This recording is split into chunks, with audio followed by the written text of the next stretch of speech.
Shalom Bapak Ibu Saudara. Sekali lagi shalom bagi kita semua. Shalom. Apa kabar di pagi hari ini Bapak Ibu Saudara? Luar biasa, amin. Ya. Baik Bapak Ibu Saudara, kita akan memulaikan ibadah kita pagi hari ini. Mari kita persiapkan seluruh kehidupan kita, hati kita, pikiran kita.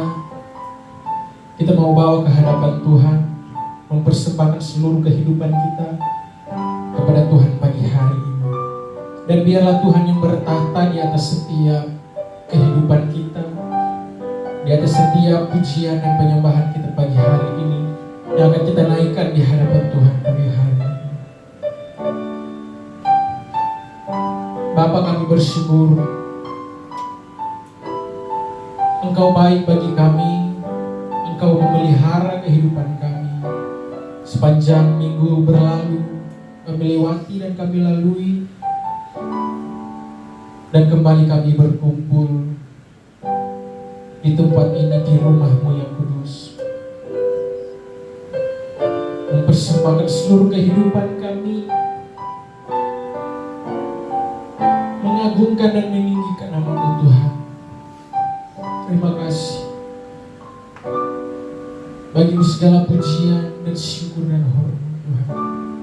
Terima kasih Bapak, terima kasih. Layakan setiap kehidupan kami. Biar kami menjadi orang-orang yang berkenan di hadapan Tuhan, yang selalu bersyukur atas setiap kehidupan kami Tuhan. Terima kasih Bapak, terima kasih. Terima kasih Tuhan. Terima kasih Bapak.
Aku nyanyi Hosana. Ku nyanyi Hosana bagi Rajaku yang duduk di tanah. Aku muliakan dan ku agungkan Sang yang disembah.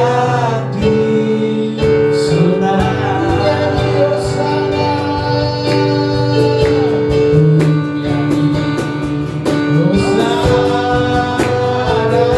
bagi Raja, bagi Rajaku yang duduk di tanah. Aku muliakan dan ku agungkan Kau yang disembah. Aku muliakan dan ku agungkan. Aku muliakan dan ku agungkan. Aku muliakan dan ku agungkan. Aku muliakan dan ku agungkan. Kau layak disembah. Berikan tepuk tangan bagi Dia. Benar Tuhan, Engkau yang kami muliakan, Engkau yang kami tinggikan, dan Engkau yang kami sembah Tuhan. Terima kasih, layaklah Kau Tuhan dipuji dan disembah dari setiap hidup kami. Di dalam nama Tuhan Yesus, haleluya, amin. Mari Bapak Ibu Saudara, saya jemput kita semua bangkit berdiri. Kita mau memuji Tuhan pagi hari ini, haleluya, amin. Biarlah langit dan bumi memuji Tuhan, amin. Dan seluruh kebesaran Tuhan.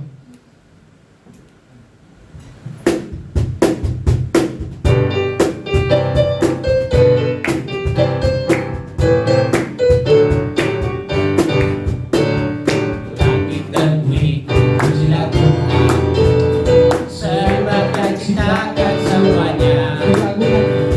Keagungannya mengatasi langit bumi, sembah sujud di hadapannya. Langit dan bumi pujilah Tuhan, langit dan bumi pujilah Tuhan, sebab Dia ciptakan semuanya. Keagungannya mengatasi langit bumi, sembah sujud di hadapannya. Ku puji, ku sembah, ku puji, ku sembah Yesus Kristus Sang Penebus. Ku puji, ku sembah, ku puji, ku sembah Yesus Tuhan dan Rajaku. Haleluya, amin. Haleluya, amin. Haleluya, amin. Haleluya,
saudara?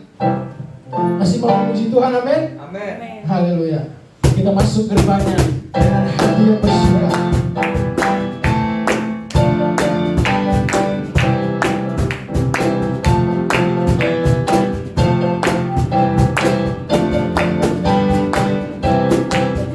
Masuki gerbangnya dengan hati bersungguh, halamannya dengan pujian. Kataku hari ini, Kataku hari ini harinya Tuhan, ku bersuka sebab Dia dirangkas. sekali lagi katakan, masuki gerbangnya. Masuki gerbangnya dengan hati bersungguh, halamannya dengan pujian. Kataku hari ini harinya Tuhan, Ku bersuka, bersuka sebab Dia dirangkas. Dia dirangkanku, Dia dirangkanku, oh Dia dirangkanku. ku bersuka. Ku bersuka sebab Dia dirangkanku. Dia dirangkanku, oh Dia dirangkanku. Ku bersuka sebab Dia dirangkanku. Masuki gerbangnya. Masuki gerbangnya dengan hati bersyukur, halamannya dengan pujian. Kata kita hari ini harinya Tuhan, Bersuka, bersuka sebab Dia dirangkanku. Dia dirangkanku. Dia dirangkanku, oh Dia dirangkanku. Ku bersuka sebab Dia dirangkanku. Dia dirangkanku, oh Dia dirangkanku. Ku bersuka sebab Dia dirangkanku. Dia dirangkanku. Dia dirangkanku, oh Dia dirangkanku. Amin. Ku bersuka sebab Dia dirangkanku.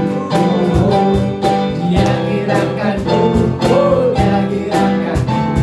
Ku bersuka sebab Dia dirangkanku. Sekali lagi katakan, Dia dirangkanku. Dia dirangkanku, oh Dia dirangkanku. Ku bersuka sebab Dia dirangkanku. Dia dirangkanku, oh Dia dirangkanku. Ku bersuka sebab Dia dirangkanku. Dia dirangkanku. Dia dirangkanku, oh Dia dirangkanku. Ku bersuka. Sebab Dia dirangkanku. Dia dirangkanku, oh Dia dirangkanku. Ku bersuka sebab Dia dirangkanku. Ku bersuka. Ku bersuka sebab Dia dirangkanku. Ku bersuka. Ku bersuka sebab Dia dirangkanku. Haleluya. Puji Tuhan, Tuhan kita. Berikan kemuliaan bagi Tuhan kita. Haleluya. Ada girang hari ini, amin? Amin. Haleluya. Silakan duduk dulu, saudara.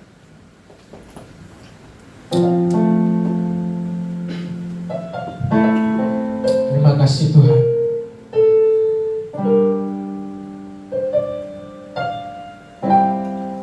Bapak Ibu Saudara, kita siapkan hidup kita.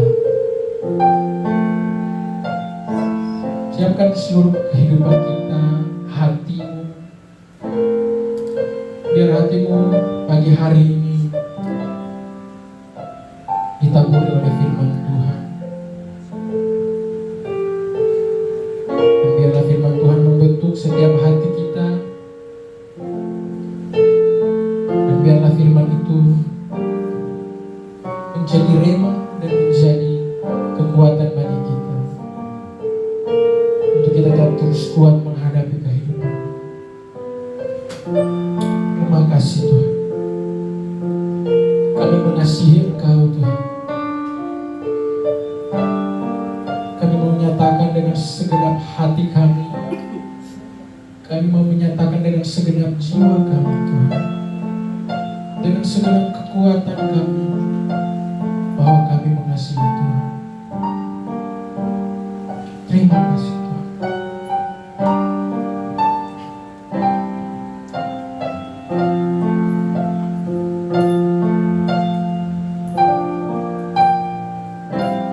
Aku mengasihi Engkau, Yesus, dengan segenap hatiku.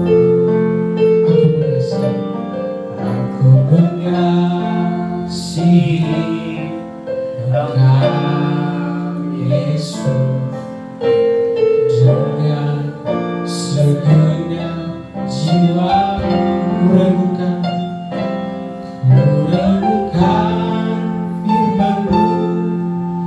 siang dan malam ku pegang perintah-Mu dan ku lakukan. Engkau tahu ya Tuhan, tujuan hidupku hanyalah untuk menyenangkan hati-Mu. Benar Tuhan. Aku mengasihi Engkau Yesus dengan segenap hatiku. Aku mengasihi Engkau Yesus dengan segenap jiwa. segenap jiwaku. Renungkan firman-Mu siang dan malam, Ku pegang perintah-Mu dan ku lakukan. Engkau tahu, Engkau tahu ya Tuhan, tujuan hidupku hanyalah untuk menyenangkan. renungkan firman-Mu Siang dan malam, ku pegang perintah-Mu dan ku lakukan. Engkau tahu, Engkau tahu ya Tuhan, tujuan hidupku hanyalah untuk menyenangkan.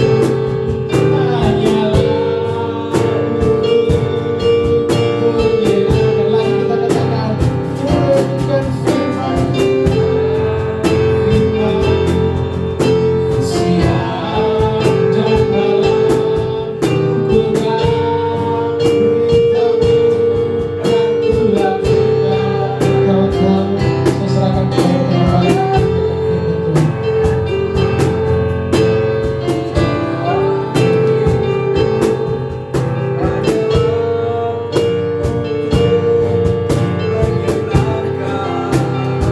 Tuhan. Sekali lagi siang dan malam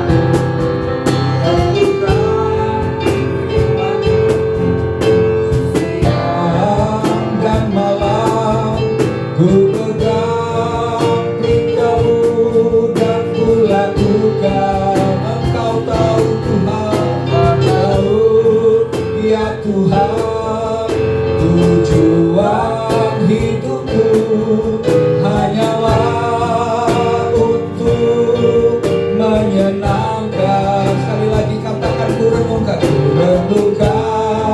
firman-Mu siang dan malam, ku pegang perintah-Mu Tuhan dan ku lakukan. Oh, Engkau tahu ya Tuhan, tujuan hidupku hanyalah untuk menyenangkan hati-Mu, menyenangkan hati-Mu, menyenangkan hati-Mu,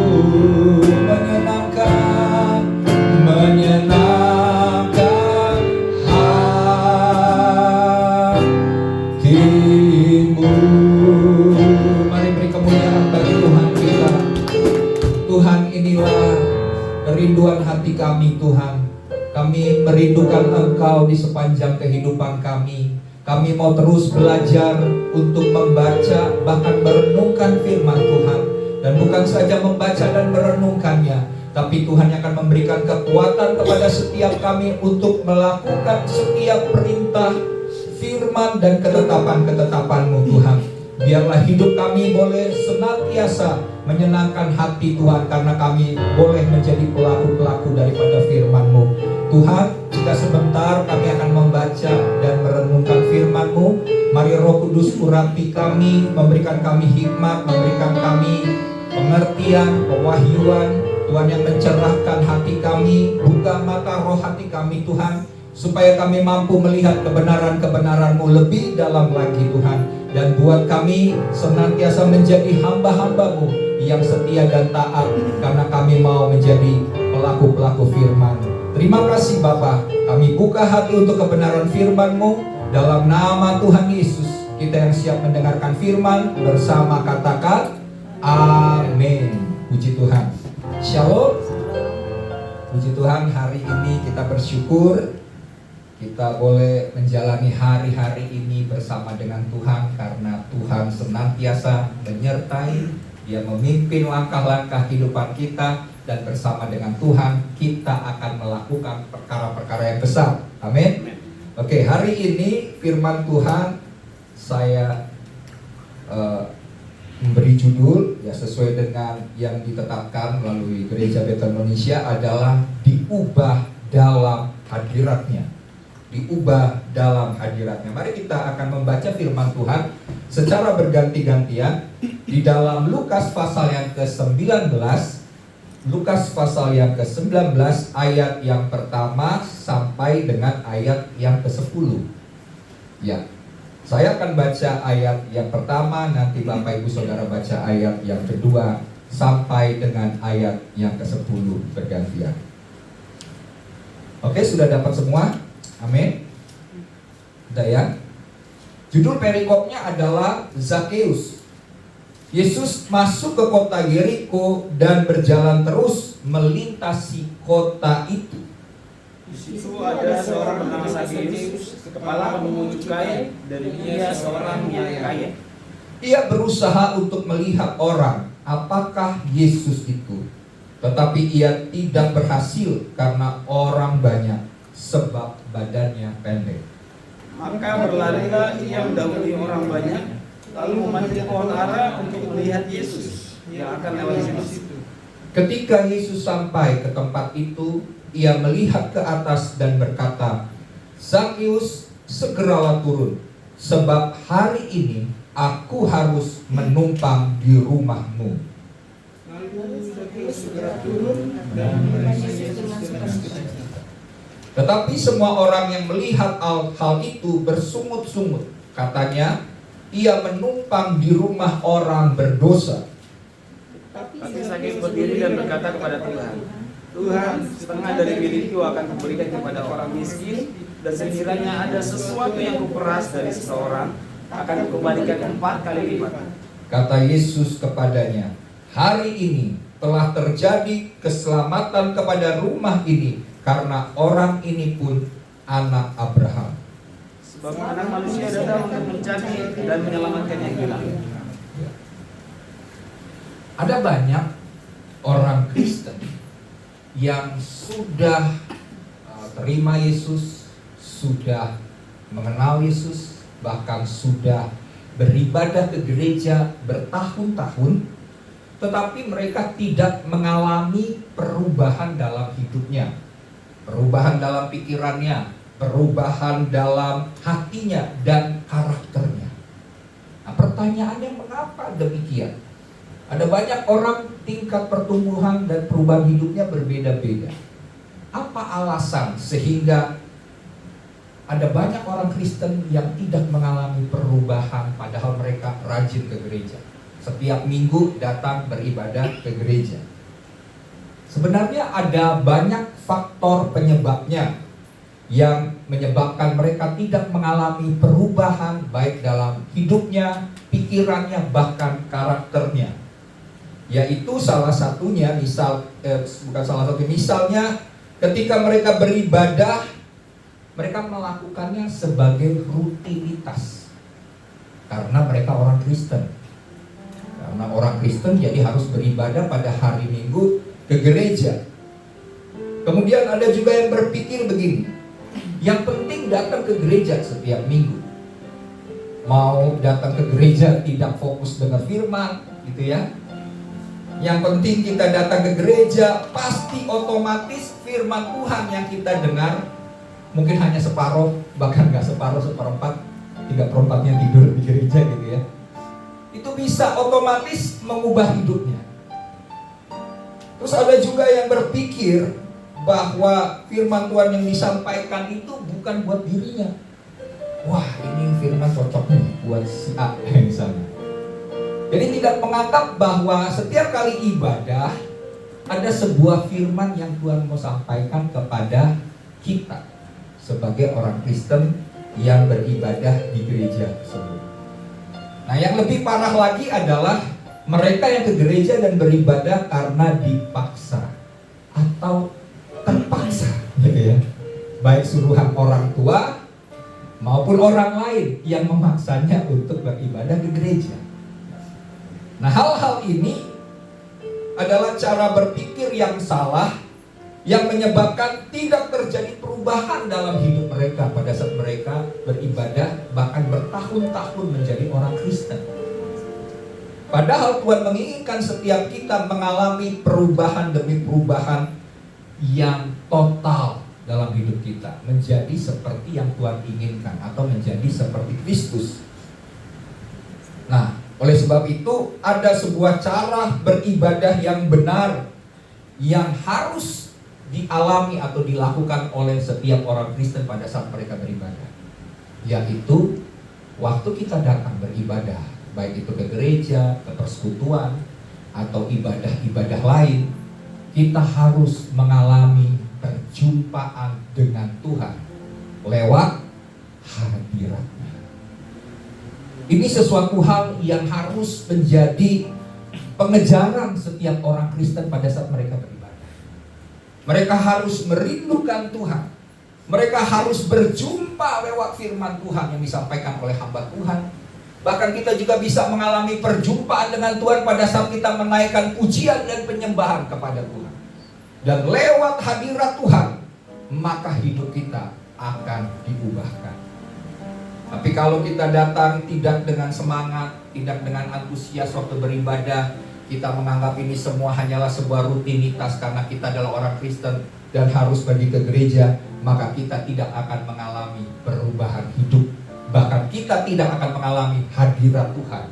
Dan lama-lama kehidupan kekristenan kita akan menjadi kering karena kita tidak mengalami Tuhan dalam setiap ibadah-ibadah kita. Nah, perjumpaan dengan Tuhan lewat hadiratnya akan mengubah hidup kita. Dan hal ini dialami oleh Zakius yang mengalami perubahan hidupnya yang total ketika dia berjumpa dengan Kristus. Jadi di sini kita lihat melalui kisah perubahan hidup Zakius ini ada sebuah kebenaran. Sebelum kita akan melihat, kita belajar firman Tuhan tentang kisah daripada Zakius ini, ada sebuah kebenaran yang harus dimengerti oleh setiap kita sebagai anak-anak Tuhan. Mari kita lihat ayatnya di dalam Lukas 19 ayat 9 sampai dengan ayat yang ke-10. Bisa ditampilkan itunya? Ya. Lukas 19 ayat 9 sampai 10. Kata Yesus kepadanya, "Hari ini telah terjadi keselamatan kepada rumah ini, karena orang ini pun anak Abraham. Sebab anak manusia datang untuk mencari dan menyelamatkan yang hilang." Nah, tujuan Yesus datang ke dunia adalah untuk mencari dan menyelamatkan mereka yang terhilang dan tersesat.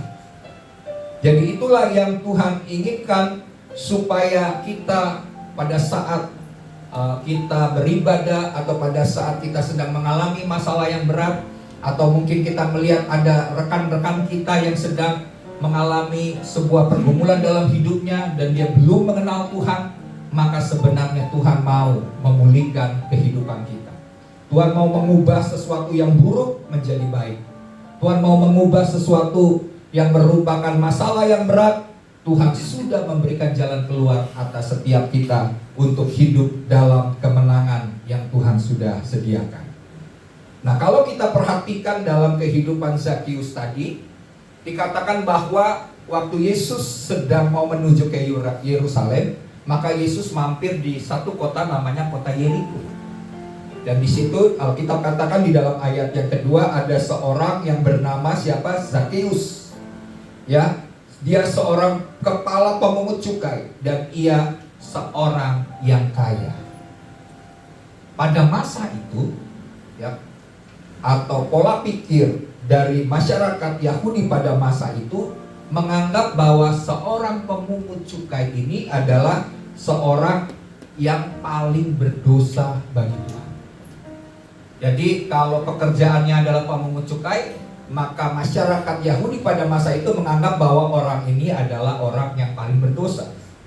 Kemudian sebagai pemungut cukai ini juga dianggap sebagai pengkhianat bagi bangsanya. Karena kenapa? Karena mereka bekerja di dalam pemerintahan Romawi. Mereka bekerja untuk memeras bangsanya sendiri melalui cukai, melalui pajak yang dibebankan kepada mereka.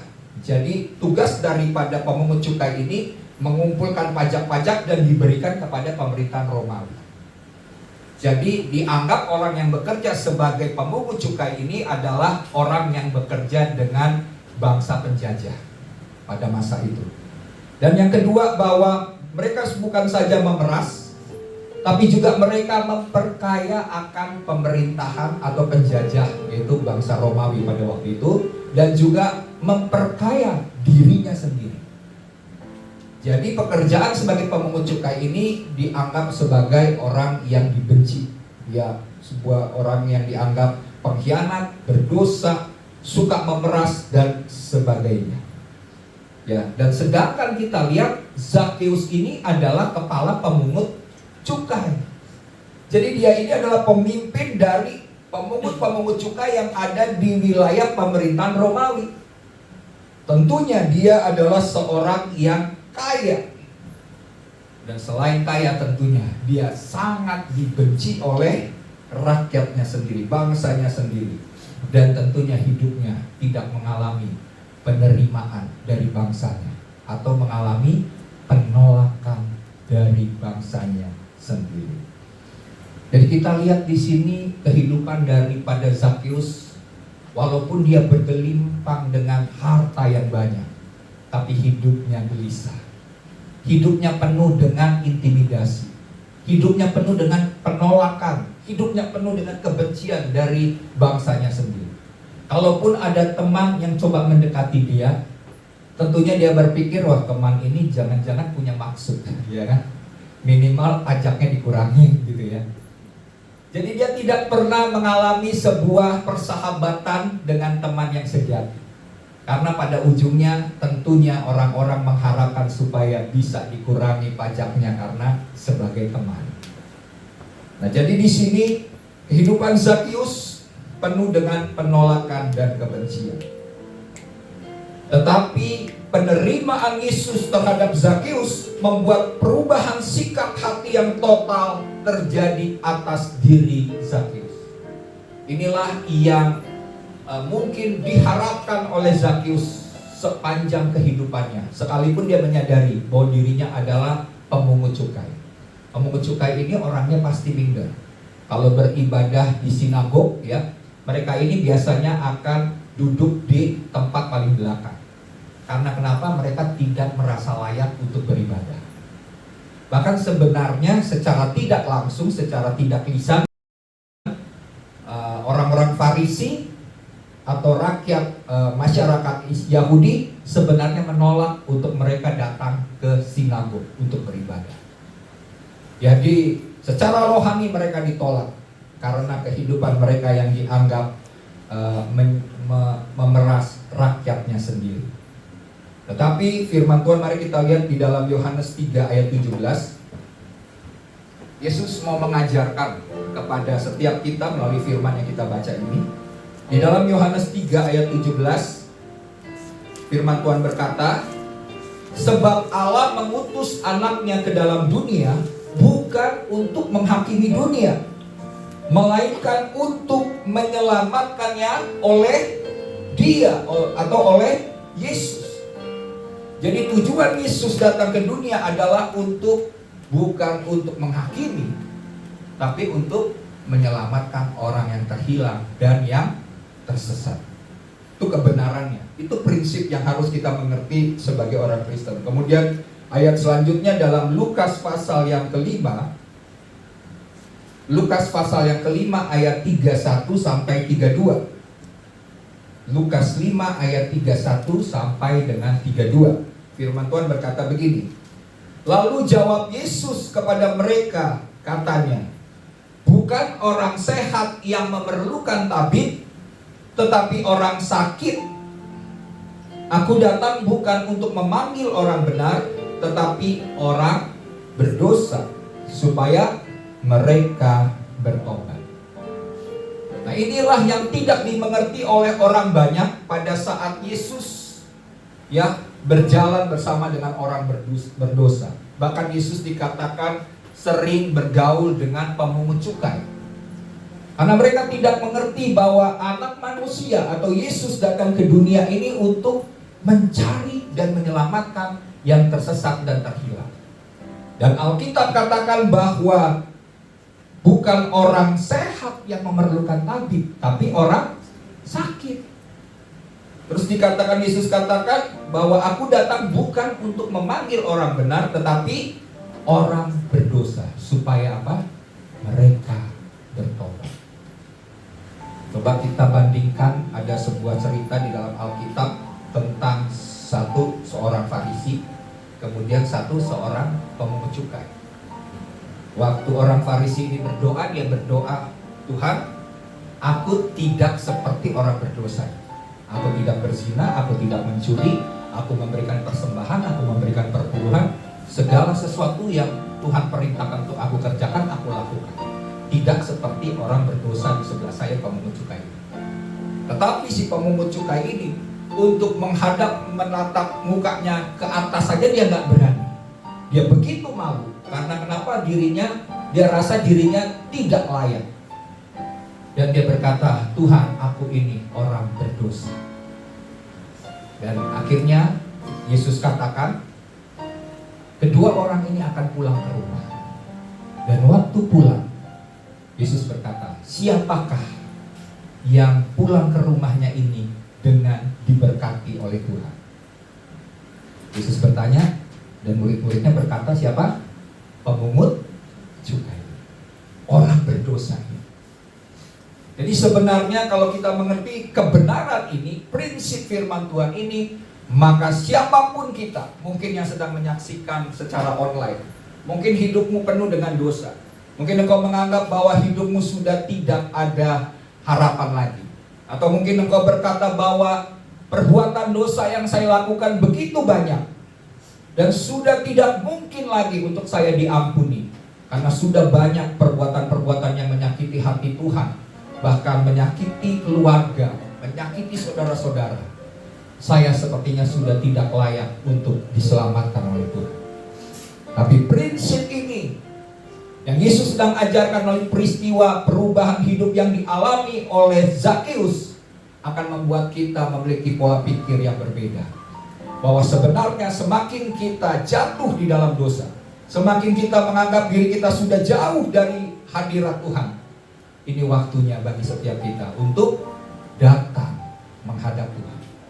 Karena Tuhan mau supaya kita diubahkan. Karena orang-orang yang membutuhkan kasih Tuhan ini, yang membutuhkan penerimaan dan pengampunan dari Tuhan, itulah yang akan Tuhan berikan pengampunan dan kasih-Nya. Bukan orang yang merasa dirinya benar, bukan orang yang merasa dirinya suci. Kalau kita sudah datang kepada Tuhan dengan menganggap diri kita benar, maka kita tidak akan mengalami hadirat Tuhan. Kita tidak akan pernah mengalami perubahan hidup, karena Tuhan tidak bisa mengubah hidup kita, karena kita sudah menganggap hidup kita sudah lebih baik daripada orang lain. Oke. Nah, jadi ketika kita berdosa, mari kita datang kepada Tuhan untuk diubahkan dan bertobat. Jangan biarkan iblis mendakwa kita, mengintimidasi kita bahwa dosa kita terlalu banyak dan kita tidak layak menerima kasih dan pengampunan dari Tuhan. Jangan izinkan hal itu terjadi dalam kehidupan kita. Nah, mari kita akan lihat tentang perikop ini yang menceritakan tentang perubahan hidup yang dialami Zakeus ketika ia berjumpa dengan Kristus. Apa saja yang dapat kita pelajari dari sikap Zakeus sehingga hidup kita diubahkan ketika berjumpa dengan Kristus. Nah, yang pertama adalah kita lihat, yaitu mencari hadirat Tuhan. Mari kita akan baca di dalam Lukas pasal 19 tadi, ayat yang ketiga sampai dengan ayat yang keempat. Ya, mari kita akan belajar firman Tuhan. Saya percaya kebenaran yang akan kita dengar hari ini akan juga mengubah kehidupan kita. Di dalam ayat ketiga dan keempat dikatakan begini: ia berusaha untuk melihat orang apakah Yesus itu, tetapi ia tidak berhasil karena orang banyak, sebab badannya pendek. Maka berlarilah ia mendahului orang banyak, lalu memanjat pohon ara untuk melihat Yesus yang akan lewat di situ. Kita lihat ada sebuah sikap yang dimiliki oleh Zakius, yaitu dia rindu untuk mencari hadirat Tuhan. Kalau kita lihat sikap yang dibuat oleh Zakius di dalam ayat yang ketiga dikatakan, coba garis bawahi kata berusaha. Jadi di sini Zakius berupaya, Zakius berusaha, Zakius melakukan karena dia sungguh merindukan, pengen tahu, pengen lihat siapa sih Yesus itu. Dia sudah dengar mungkin bahwa ada Bartimeus yang disembuhkan, orang buta yang disembuhkan di kota Yeriko. Dan sudah dia dengar banyak mujizat-mujizat yang dibuat oleh Yesus di sepanjang perjalanan di kota-kota, dan Yesus mengadakan banyak kesembuhan dan mujizat. Dan oleh sebab itu apa yang dilakukan oleh Zakius? Zakius berusaha untuk melihat siapakah Yesus. Jadi sebenarnya waktu kita mencari hadirat Tuhan, kita harus berusaha. Tentunya ada anugerah Tuhan di dalamnya, tapi kita rindukan. Kalau kita tidak punya kelaparan, kehausan, maka firman Tuhan katakan bahwa orang yang berbahagialah orang yang lapar dan haus akan kebenaran, karena mereka akan dipuaskan. Jadi kalau kita tidak punya kelaparan, kehausan, kerinduan untuk bertemu dengan Tuhan, dengan hadirat Tuhan, maka kita tidak akan mengalami perubahan hidup. Jadi yang pertama, kata ini adalah berusaha. Yang kedua dikatakan bahwa tetapi ia tidak berhasil karena apa? Karena, coba garis bawahi kata orang banyak, dan kemudian sebab badannya pendek. Yang kedua adalah dia sedang berusaha untuk melihat Yesus, tapi ada kendala-kendala, baik kendala secara eksternal, orang begitu banyak pengen juga melihat Yesus. Dan yang kedua adalah faktor internalnya, yaitu badannya pendek. Jadi dia berusaha untuk masuk di tengah-tengah kerumunan orang banyak untuk melihat Yesus, dia tidak bisa. Padahal dia sudah berusaha untuk bisa melihat, tetapi ada faktor-faktor penghalang yang membuat dia tidak bisa melihat Yesus. Jadi hal yang kedua di sini kita lihat, tentunya ada banyak faktor-faktor yang mencoba menghalangi kita untuk mungkin beribadah ke gereja. Ada banyak faktor yang bisa membuat kita tidak bisa bersekutu dengan Tuhan, baik itu kemalasan, baik itu mungkin kita sedang nggak mood ya, atau misalnya kita mengalami faktor-faktor yang lain, sakit, banyak halangan waktu kita datang beribadah dan sebagainya. Tetapi apa yang dilakukan oleh Zakius di tengah semua masalah itu, di dalam ayat selanjutnya, di dalam ayat yang keempat dikatakan begini: maka berlarilah ia mendahului orang banyak. Coba garis bawahi kata berlari. Jadi pertama dia sudah berusaha, ada faktor-faktor penghalang. Yang ketiga adalah tentang berlari. Kalau berlari ya anak kecil berlari biasa gitu ya. Tapi ini Zakius. Zakius ini adalah pemimpin, orang kaya. Kalau orang kaya ya pakaiannya tentunya pakai jubahnya, ini jubahnya panjang begitu ya. tubuhnya pendek, coba bayangkan. Dia berusaha berlari. Berarti ada sebuah usaha yang tidak pantang mundur, tidak pantang menyerah untuk ketemu dengan Yesus, untuk minimal melihat Yesus yang dapat dia lakukan. Ya, jadi di sini dia berlari sebagai seorang pemimpin, sebagai orang kaya. Bisa jadi dia bisa memakai fasilitasnya, dia kan pemimpin ya.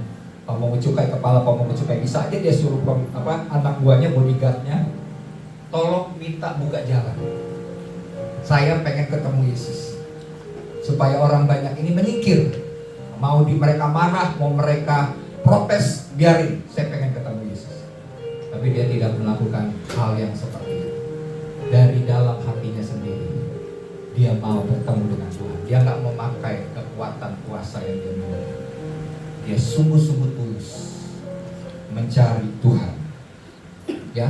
Kemudian yang keempat, setelah dia berlari, dikatakan di dalam selanjutnya dikatakan begini, lalu memanjat pohon ara untuk melihat Yesus yang akan lewat di situ. Nah, kata yang keempat adalah memanjat. Saya katakan untuk berlari aja butuh sebuah keberanian khusus. Yang kedua, dia pemimpin, orang besar, manjat pohon. Saking dia berusaha melewati orang banyak itu, dia berlari mendahului orang banyak, kemudian dia memanjat pohon ara. Kreativitasnya muncul. Dia naik pohon ara untuk dapat melihat Yesus karena badannya pendek. Dia nggak bisa berdiri bersama-sama orang-orang yang lain. Tapi bukannya dia naik ke atas itu untuk mencari perhatian Yesus, enggak. Karena pohon ara itu tentunya adalah pohon ara ini adalah pohon ara, daunnya ini rimbun, banyak daunnya. Jadi bukan pohon ara yang bisa kelihatan oleh Yesus gitu ya. Jadi mungkin saja dia naik ke pohon ara ini dari tengah-tengah dari daun-daunnya ini dia mungkin cuma bisa lihat sedikit tentang Yesus. Mungkin juga dia tidak mencari perhatian Yesus pada waktu itu. Hanya pengen melihat tentang Yesus itu. Dia belum pernah melihat muka dengan muka tentang Yesus itu yang banyak mengadakan mujizat. Jadi di sini kita lihat Zakheus memiliki kerinduan dan kesungguhan yang sangat untuk melihat atau bertemu dengan Yesus. Ya, oleh sebab itu, mari kita lihat di sini, untuk mengalami kuasa perubahan hidup, kita harus memiliki kesungguhan dalam mencari hadirat Tuhan. Harus sungguh-sungguh, apapun tantangannya, apapun permasalahannya. Dari dalam hati kita, kita harus berusaha untuk bisa bertemu dengan Tuhan setiap hari dalam persekutuan kita kepada Tuhan. Terus di dalam firman Tuhan bahwa tubuh kita ini adalah tempat tinggalnya Roh Kudus, tempat tinggal Tuhan sendiri, yaitu di dalam 1 Korintus pasal yang ke-6 ayat 19-20. Mari kita lihat ayat ini ya. 1 Korintus sebelum kita balik ke ayat yang lain. 1 Korintus 6 ayat 19-20, firman Tuhan berkata, atau tidak tahukah kamu bahwa tubuhmu adalah bait Roh Kudus yang diam di dalam kamu, Roh Kudus yang kamu peroleh dari Allah, dan bahwa kamu bukan milik kamu sendiri, sebab kamu telah dibeli dan harganya telah lunas dibayar. Karena itu muliakanlah Allah dengan tubuhmu. Jadi di sini waktu kita menyadari bahwa tubuh kita ini adalah tempat tinggal dari Roh Tuhan, Roh Kudus, berarti dimanapun kita ada hadirat Tuhan.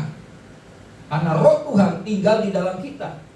Tinggal kita semakin hari semakin menyadari bahwa Tuhan itu hidup dan tinggal dalam diri kita. Kita membawa hadirat Tuhan. Dan kita mau supaya hadirat Tuhan itu semakin nyata. Kita semakin peka pada waktu hadirat Tuhan kita rasakan. Karena kita mau supaya hadirat Tuhan itu mengubah hidup kita, mengubah pikiran kita, mengubah hati kita, mengubah seluruh kehidupan kita.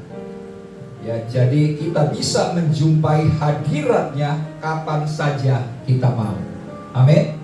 Nah, pertanyaannya adalah bagaimana kita dapat mengalami hadiratnya dalam hidup kita?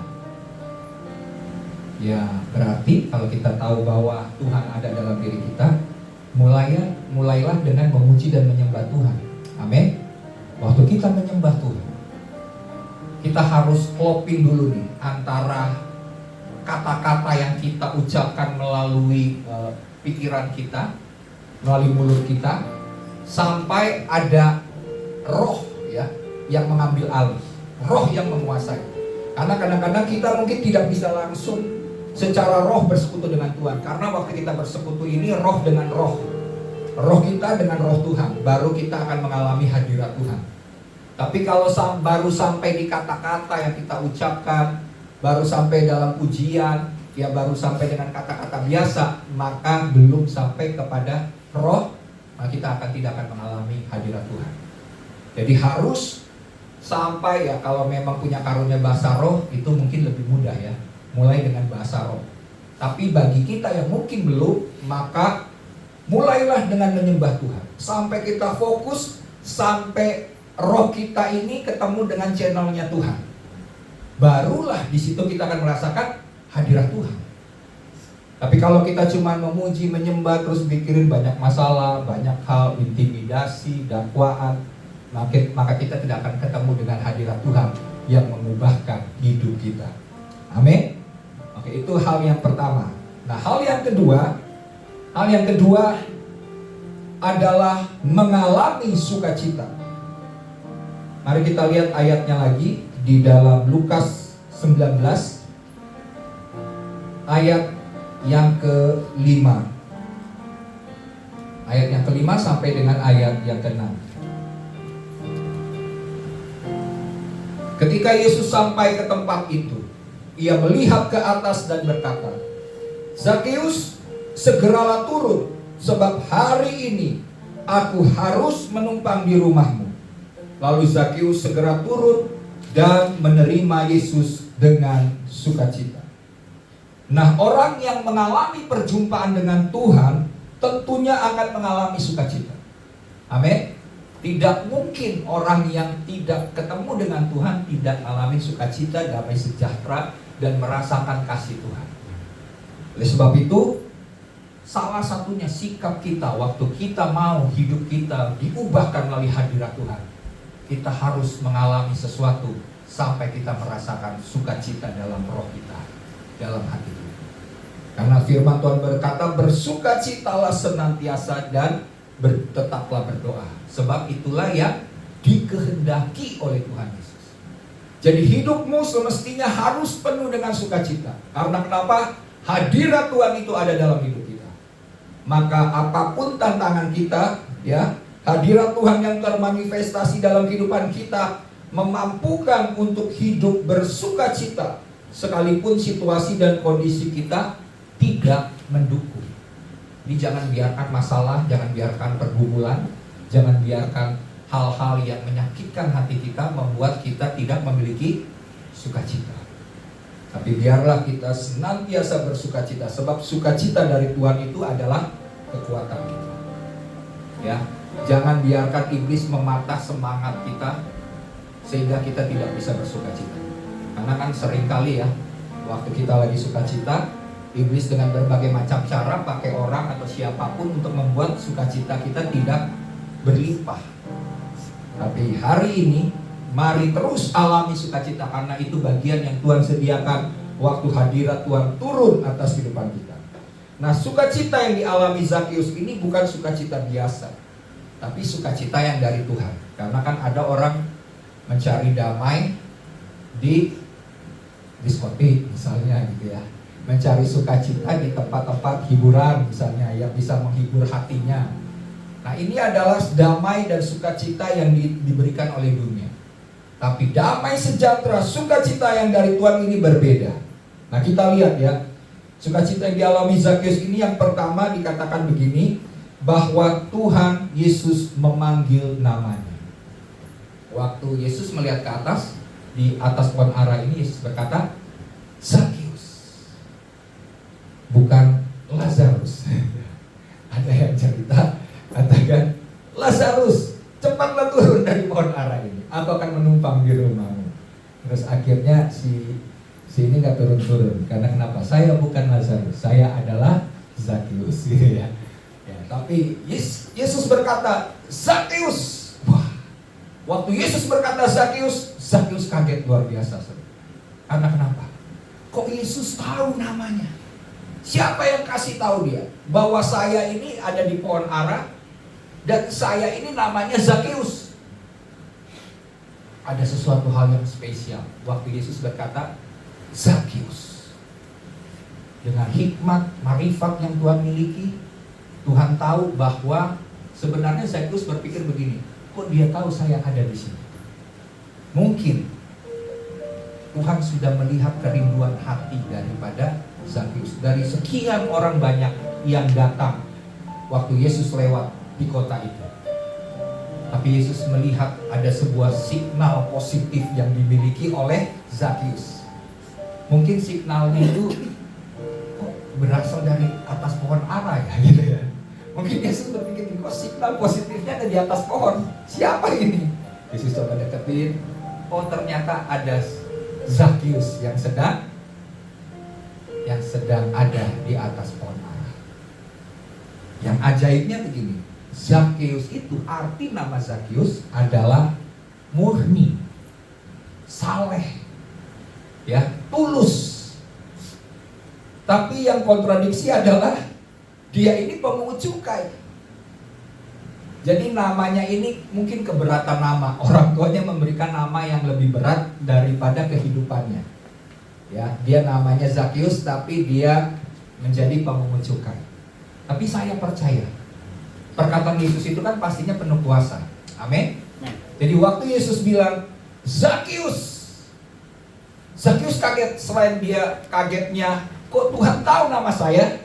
Yang kedua, Zakius kagetnya begini, kata-kata Yesus itu yang mengartikan, hai engkau orang yang murni, hai engkau orang yang tulus, hai engkau orang yang saleh, turunlah, aku mau menumpang di rumahmu. Di situ waktu Zakius berjumpa dengan Yesus, dia mengalami sebuah sukacita yang daripada Tuhan.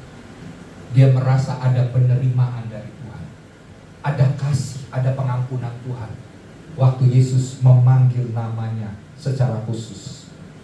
Kemudian selanjutnya yang kedua adalah dikatakan begini di dalam 5b, ya, dikatakan segeralah turun sebab hari ini aku harus menumpang di rumahmu.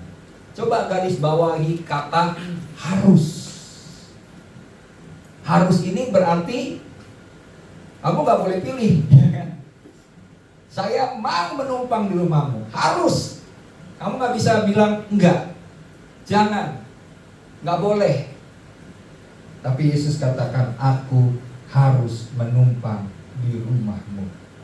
Ya, ini adalah suatu hal yang luar biasa. Karena di sini saya katakan tadi ada penerimaan, ada kasih Tuhan, ada pengampunan Tuhan.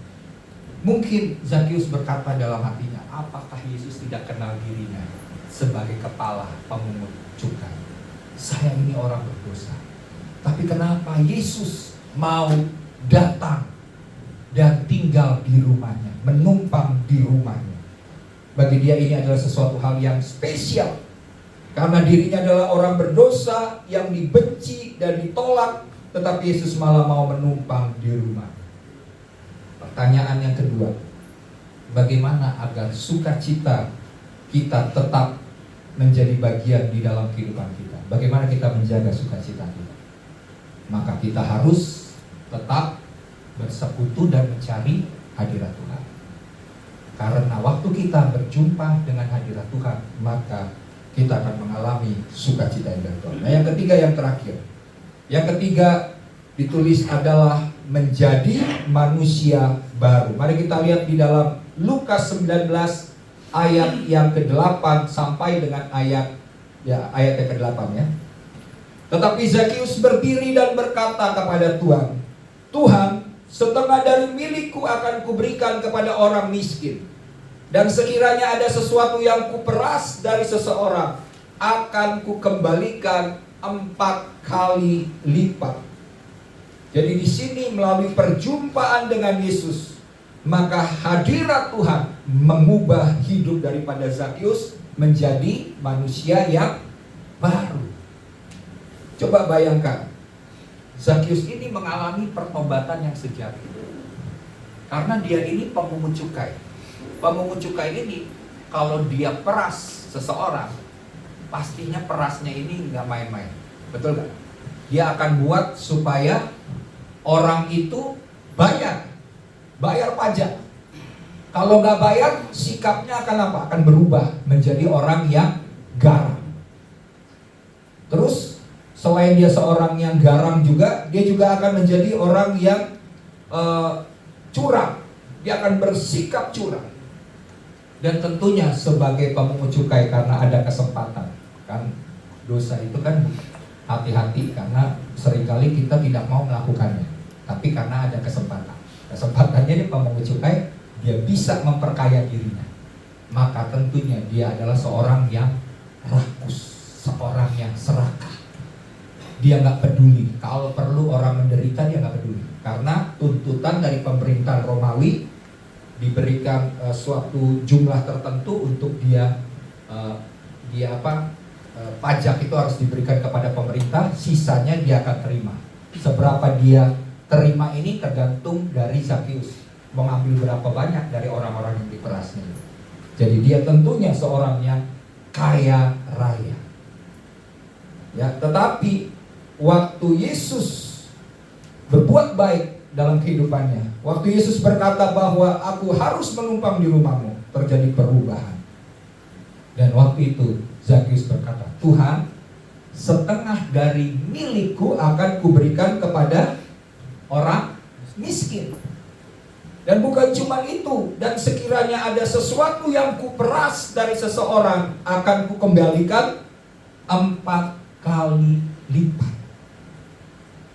Coba bayangkan, 50%, mungkin kekayaannya 10M, anggaplah 10M, 5M dia berikan, bagi-bagi buat orang miskin. Sisanya dari 5M ini, masih banyak ya, lumayan sih.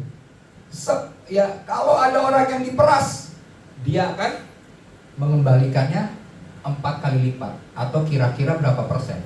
400%. Biasanya kalau pemungut cukai rata-ratanya pakai cara pemerasan. Gak mungkin enggak. Pastinya dia akan ingat-ingat siapa yang pernah saya peras, bersikap curang kepada orang-orang tertentu.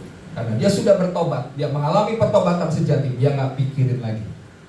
Duitnya habis, dia tahu ini hasil dari pekerjaan yang tidak benar, dia berani memberikan 4 kali lipat kepada orang yang keras. Ini pertobatan sejati. Kenapa saya katakan pertobatan sejati juga? Karena begini, tadi seorang pemungut cukai ini sikapnya pastinya serakah dan rakus kalau bicara soal uang. Jatuhnya tentu dia dalam hal keuangan. Jadi waktu dia bertobat, waktu dia bertemu dengan Yesus, dia merasakan sukacita dalam hatinya. Yang dia lakukan berubah 180 derajat. Yang tadinya dia seorang yang cinta uang, dia berubah menjadi orang yang suka memberi. Dia gantikan, dia habiskan. Ada sebuah hukum yang berlaku di Yahudi mengatakan cukup dia ganti itu 2% aja udah bagus, atau sampai 5%. Tapi dia ganti dengan 400%. Jadi ini sesuatu hal yang luar biasa. Nah, kisahnya berbeda dengan orang kaya. Waktu Yesus berkata kepada orang kaya, suatu kali ada seorang kaya, muda yang kaya bertemu dengan Yesus. Dia berkata begini, guru yang baik, bagaimana caranya supaya aku memperoleh hidup yang kekal? Terus Yesus berkata kepada orang kaya itu, Yesus katakan, tentulah engkau harus melakukan perintah Allah. Jangan mencuri, jangan membunuh, jangan berzina, jangan menginginkan istri sesamamu, dan lain sebagainya. Terus apa yang dikatakan oleh orang kaya ini? Orang kaya ini berkata begini, semuanya itu sudah aku lakukan sejak aku masih muda. Wah, terus kata Yesus bilang gini, aku tahu cuman ada satu hal yang engkau tidak miliki. Kalau engkau mau, jualah hartamu, terus bagikan kepada orang miskin, terus apa? Dan kamu ikutlah aku. Waktu dengar itu, orang kaya itu menjadi sedih. Karena apa? Banyak hartanya. Dia kaya. Akhirnya Yesus berkata bahwa orang kaya itu sukar masuk dalam kerajaan Allah. Lebih mudah onta masuk ke lubang jarum daripada orang kaya masuk dalam kerajaan sorga. Jadi berbeda. Zakheus waktu nggak disuruh oleh Tuhan untuk berikan uangnya untuk orang miskin, tapi dia berikan 50%. Saya bagikan buat orang miskin, seperempatnya, 4 kali lipat aku bagikan kepada orang-orang yang aku sudah peras.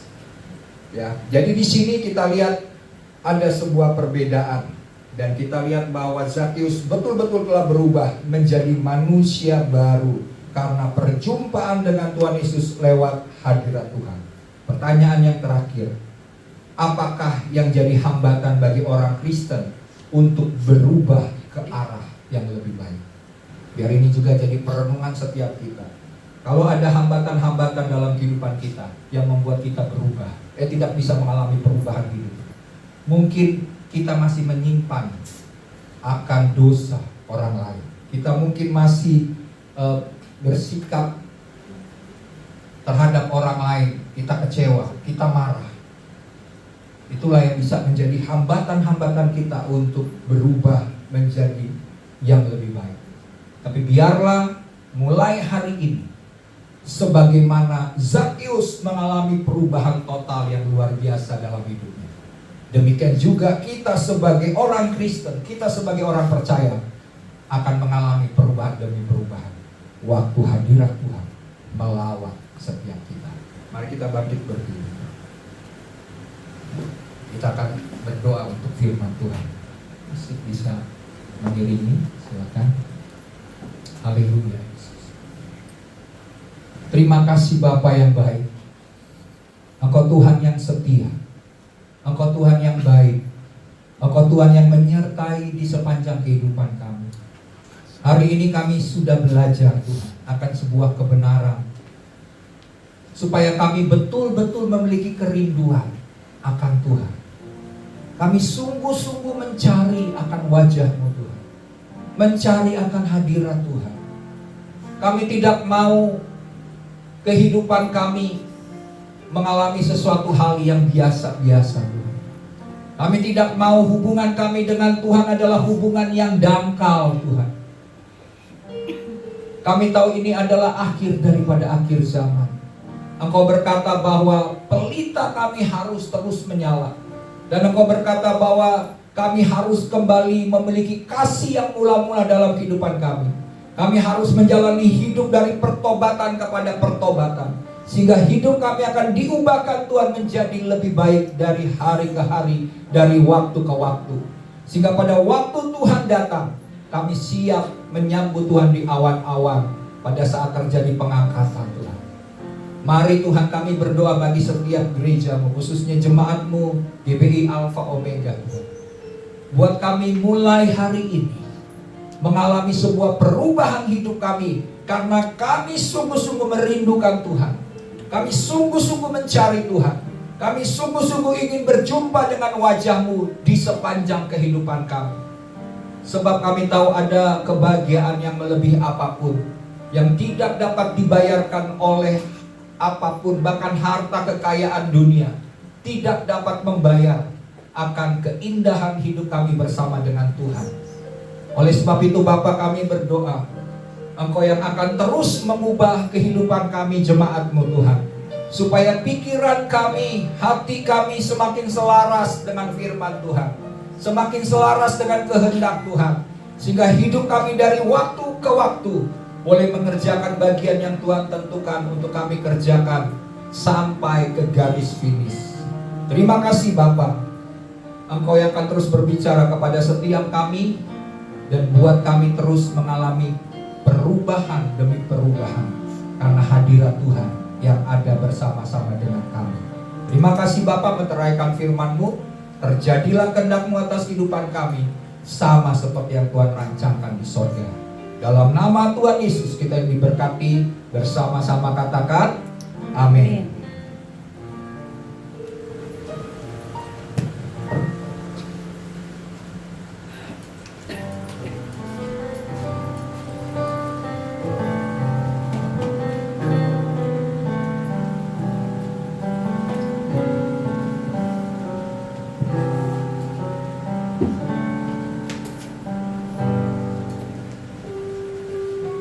Puji Tuhan, seberapa banyak kita yang diberkati oleh firman Tuhan hari ini.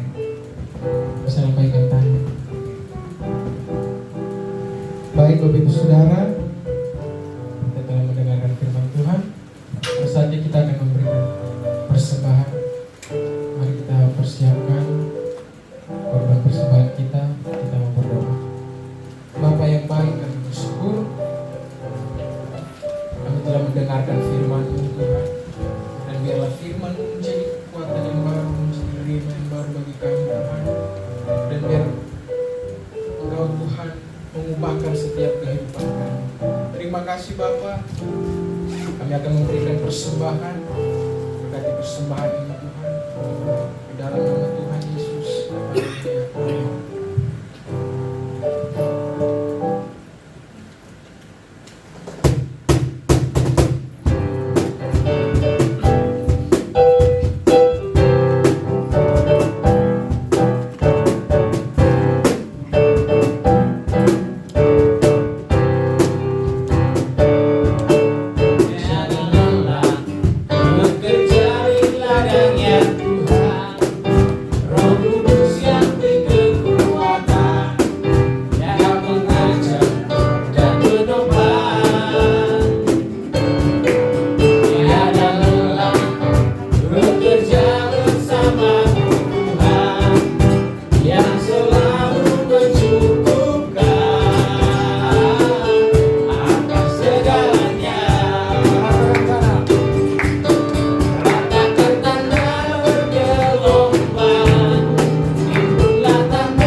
Shalom semuanya. Di nama Tuhan kita mulai kembali beribadah pada hari ini. Ini minggu kedua ya. Oke, di nama Tuhan. Kalau minggu tiga ya? Minggu tiga. Nanti kita akan untuk pengumuman, kita ada ibadah pagi setiap hari Kamis, setiap subuh. Nanti jam 6 kita akan ibadah sama-sama. Nanti kita via Zoom, via Zoom nanti biar semua jemaat, seluruh teman-teman semua, rekan-rekan yang ingin sama-sama ikut doa, nanti link Zoom-nya akan di-share di grup. Terus kita juga ada komsel setiap minggu kedua dan minggu keempat, nanti akan via live streaming juga. Semua linknya nanti akan di-share di grup. Kalau yang rindu untuk sama-sama ikut, boleh juga chat ke bapak atau ibu atau ke saya juga boleh, atau ke semua teman-teman pengurus itu boleh. Nanti kalau ada teman-teman semua yang rindu juga untuk didoakan, nanti kita boleh sama-sama saling sharing. Kalau ada yang mau didoakan atau diceritakan. Pertama dari Bapak. Mungkin itu sekian pengumuman dari saya kembali kepada worship kita.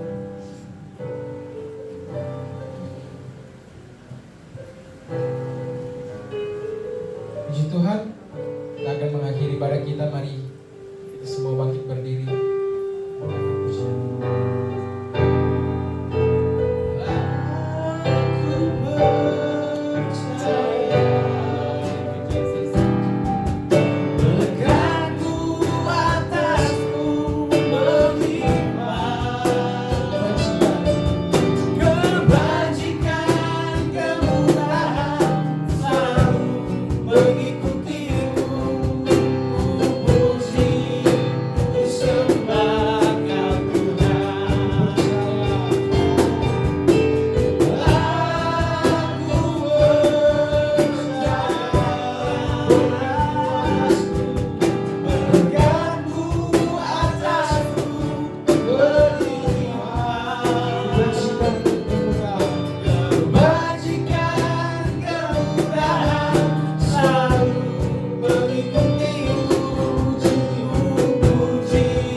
kedahsyatan-Mu Tuhan, melalui firman yang boleh kami dengar, melalui ibadah yang kami boleh kerjakan dan lakukan ini Tuhan. Kami melakukannya bukan sebagai rutinitas, bukan sebagai kebiasaan, tetapi biarlah kebenaran yang sudah kami dengar akan membuat kami senantiasa lapar dan haus akan Tuhan, menginginkan akan hadirat Tuhan lebih lagi Tuhan. Kami mau mengalami perjumpaan demi perjumpaan secara roh Tuhan dengan Engkau, dan Engkau akan menjabarkan lebih dalam lagi akan hal-hal yang ilahi, akan kebenaran-kebenaran-Mu Tuhan, sehingga Bapa kami akan mengalami pengalaman-pengalaman yang indah, yang semakin intim dengan Tuhan. Kami mau terus berjalan bersama dengan Tuhan. Mari Roh Kudus ambil alih terus kehidupan kami Tuhan, seluruh jemaat Tuhan, supaya semakin menyadari bahwa tanpa Tuhan kami tidak dapat berbuat apa-apa. Kami senantiasa mau datang kepada Tuhan untuk diubahkan melalui hadirat-Mu yang senantiasa hadir bersama-sama dengan kami. Terima kasih Bapa. Hari ini Tuhan kami menyerahkan seluruh pergumulan, setiap permasalahan daripada jemaat Tuhan. Mereka yang membutuhkan pekerjaan, Tuhan memberikan pekerjaan layak, pekerjaan yang baru Tuhan, yang akan membuat mereka dapat mencukupi segala kebutuhan dari yang mereka butuhkan Tuhan. Kami juga berdoa bagi jemaat-Mu yang sakit. Kami percaya Engkau Tuhan yang sudah menebus segala kelemahan kami, dosa kami, bahkan sakit penyakit kami di atas kayu salib. Pada saat Engkau berkata bahwa oleh bilur-bilur Yesus segala sakit penyakit kami sudah disembuhkan. Oleh sebab itu Bapa, kami berdoa saat ini bersepakat bagi setiap mereka yang sakit. Kami berdoa sesuai dengan firman Tuhan, bahwa Engkau tidak dibatasi oleh ruang dan waktu. Setiap jemaat-Mu mungkin yang hadir, bahkan mereka yang sedang menyaksikan melalui streaming Tuhan. Kami berdoa bersepakat dalam nama Yesus, kuasa kesembuhan Tuhan turun, kuasa kesembuhan Tuhan bekerja, mujizat itu nyata, mujizat itu masih ada, dan bagi Tuhan tidak ada perkara yang mustahil. Di dalam nama Tuhan Yesus, biarlah segala sakit penyakit kami menjadi sembuh, menjadi tahir dalam nama Yesus. Dan kami juga berdoa bagi setiap jemaat yang sedang mengalami pergumulan dan masalah yang berat Tuhan. Kami berdoa di tengah pergumulan mereka, Tuhan kami tahu bahwa Engkau Tuhan yang baik. Ada penerimaan Tuhan, ada kasih dan pengampunan Tuhan yang ajaib bagi setiap kami. Di tengah kesendirian kami, di tengah kesepian yang dialami oleh anak-anak-Mu Tuhan, Tuhan yang memberikan kekuatan dan penghiburan, Tuhan yang akan menguatkan setiap kami, Tuhan yang akan memberikan jalan keluar bagi setiap kami. Saat ini kami bersepakat berdoa, hamba-hamba-Mu berdoa di tempat ini, dan setiap mereka yang menyaksikan lewat streaming, dalam nama Tuhan Yesus Kristus, kuasa Tuhan akan membangkitkan mereka Tuhan. Mereka yang sedang mengalami keterpurukan, dalam nama Tuhan Yesus, kuasa kebangkitan Tuhan membangkitkan setiap kami, sehingga kami menyadari bahwa Tuhan telah memberikan rancangan damai sejahtera, hari depan yang penuh dengan harapan. Terima kasih Bapa. Baik, kami juga berdoa bagi jemaat-Mu yang sedang bersekolah, yang kuliah Tuhan. Di masa pandemik ini ada sesuatu hal yang berbeda di dalam mereka bersekolah dan kuliah Tuhan. Tapi biarlah di saat mereka mengalami tantangan-tantangan yang berat ya Tuhan, di tengah tugas-tugas pelajaran yang harus mereka selesaikan, Tuhan biarlah mereka cepat beradaptasi dengan situasi dan kondisi yang sedang terjadi ini. Biarlah mereka terus mengarahkan hidup mereka kepada Tuhan. Mereka menyadari bahwa mereka juga ditentukan untuk belajar, supaya mereka boleh menyelesaikan sekolah mereka, kuliah mereka dengan nilai-nilai yang baik. Tuhan, kami berdoa Tuhan berikan hikmat, Tuhan berikan kecerdasan, mereka mampu mengerjakan tugas-tugas dengan baik, sehingga hidup mereka boleh menjadi berkat, dan hidup mereka boleh menjadi teladan, karena Kristus hidup dan tinggal atas hidup mereka. Terima kasih Bapa. Kami juga berdoa Tuhan bagi seluruh jemaat Tuhan, apapun yang sedang mereka alami pada hari-hari ini, biarlah mereka senantiasa mengarahkan hidup mereka ke tangan Tuhan sendiri. Bahwa mereka menyadari bahwa kekuatan mereka terbatas. Mereka menyadari dengan kepintaran dan intelek dan semua hal yang mereka miliki, itu semua akan sia-sia tanpa mereka senantiasa mencari wajah Tuhan dan mengandalkan Tuhan. Oleh sebab itu Bapa, hamba berdoa biarlah takut akan Tuhan, kesungguhan untuk mencari wajah Tuhan, Tuhan berikan kepada setiap kami lebih lagi Tuhan, sehingga kami tidak Bapa merasa puas dengan hubungan yang biasa-biasa dengan Tuhan, tapi kami akan senantiasa memiliki kelaparan, memiliki kehausan akan hadirat Tuhan yang lebih lagi Tuhan tambahkan dalam kehidupan kami, sehingga kami tidak menjadi orang-orang yang tertidur pada saat Engkau datang. Kami tidak menjadi Bapa gadis-gadis yang bodoh Tuhan, tapi biarlah kami menjadi gadis-gadis yang bijaksana pada saat Tuhan kami datang. Kami siap karena pelita kami tetap menyala. Terima kasih Bapa. Kami serahkan semua bahkan bangsa dan pemerintahan negeri kami. Kami serahkan dalam tangan Tuhan. Tuhan memberikan hikmat, Tuhan memberkati akan pemimpin bangsa kami, Bapak Presiden Joko Widodo, Wakil Presiden Haji Ma'ruf Amin, seluruh kabinet, DPR, MPR, staf pemerintahan dari tingkat pusat sampai dengan tingkat daerah.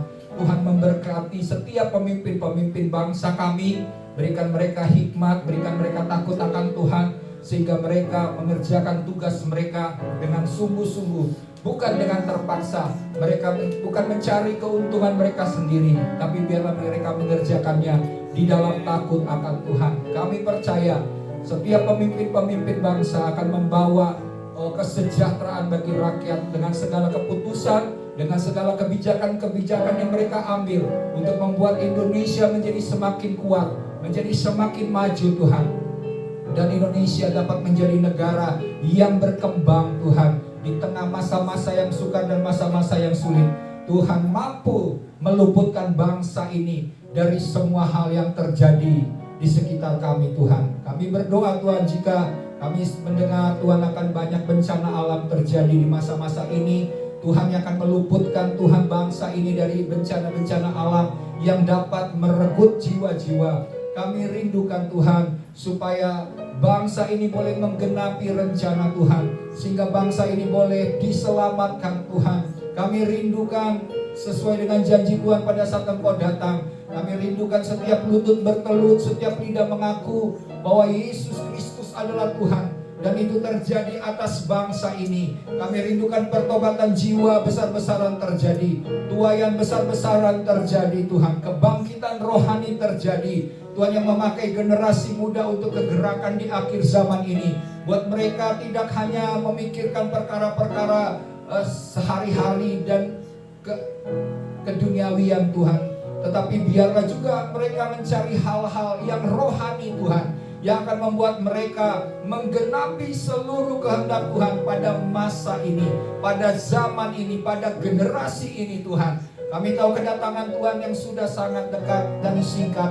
Biarlah kami sungguh-sungguh mempersiapkan diri kami untuk senantiasa mengarahkan hati kami hidup menyenangkan hati Tuhan dan memuliakan nama Tuhan. Terima kasih Bapa. Kami serahkan masalah-masalah yang terjadi di bangsa-bangsa. Kami tahu sesuai dengan firman Tuhan, sebelum Engkau datang akan terjadi peperangan, akan terjadi wabah, akan terjadi bencana-bencana alam. Gunung-gunung meletus, tanah longsor Tuhan, banjir bandang, dan semua hal yang terjadi, musibah dan malapetaka yang terjadi di bangsa-bangsa sebelum Engkau datang. Kami berdoa Tuhan, supaya gereja-Mu tetap kuat, supaya gereja-Mu Bapa boleh berdiri bagi bangsa dan negeri mereka, berdoa untuk kesejahteraan kota dan wilayah mereka, bahkan mengusahakan supaya mereka juga boleh ambil bagian membantu pemerintah untuk memberkati kota, memberkati masyarakat, dan memberkati bangsa dan negara. Terima kasih Bapa. Ada banyak hal yang kami mungkin Tuhan tidak dapat ucapkan Tuhan melalui doa-doa kami ini. Tuhan, biarlah Tuhan yang mengenal hati kami.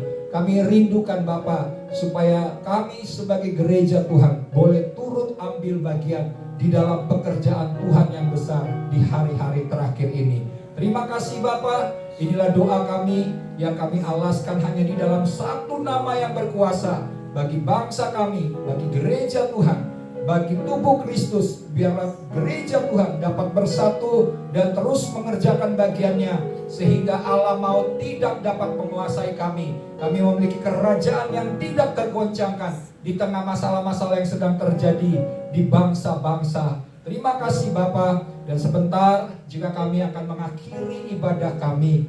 Kami percaya ada berkat yang ilahi, yang supranatural, yang khusus, yang Tuhan mau sediakan dan berikan bagi kami. Sebab semuanya itu disediakan bagi kami di sorga dan siap dicurahkan di tengah-tengah kami pada saat kami membuka hati kami, menerima semua hal anugerah yang Tuhan sediakan. Dan kami akan terima Tuhan secara tiba-tiba di sepanjang kehidupan kami, mulai pada minggu ini Tuhan. Terima kasih Bapak. Mari jemaat Tuhan, angkat tangan, harapkan hal-hal yang besar. Bahkan di minggu-minggu, di sepanjang kehidupanmu, dalam pekerjaan, dalam pelayanan, dalam hal apapun, sekolahmu, biarlah Tuhan akan menganugerahkan berkat daripada Bapa, kasih setia, kasih karunia yang berlimpah-limpah daripada Tuhan Yesus Kristus. Dan kita semakin memiliki persekutuan yang intim dengan Roh Kudus, kita akan menjadi memiliki telinga seorang murid untuk mendengar dan melakukan firman Tuhan. Kita boleh menjadi pelaku-pelaku daripada firman Tuhan sampai Tuhan Yesus Kristus datang menjemput kita di awan-awan. Kita hidup kudus, tidak bercacat celah, dan kita diangkat bersama dengan Tuhan. Bahkan kita akan memerintah bersama Tuhan di dalam kerajaan 1000 tahun. Dan kita akan tinggal bersama-sama dengan Tuhan di dalam kerajaannya sampai selama-lamanya. Kita semua yang sudah diberkati Tuhan bersama katakan amin.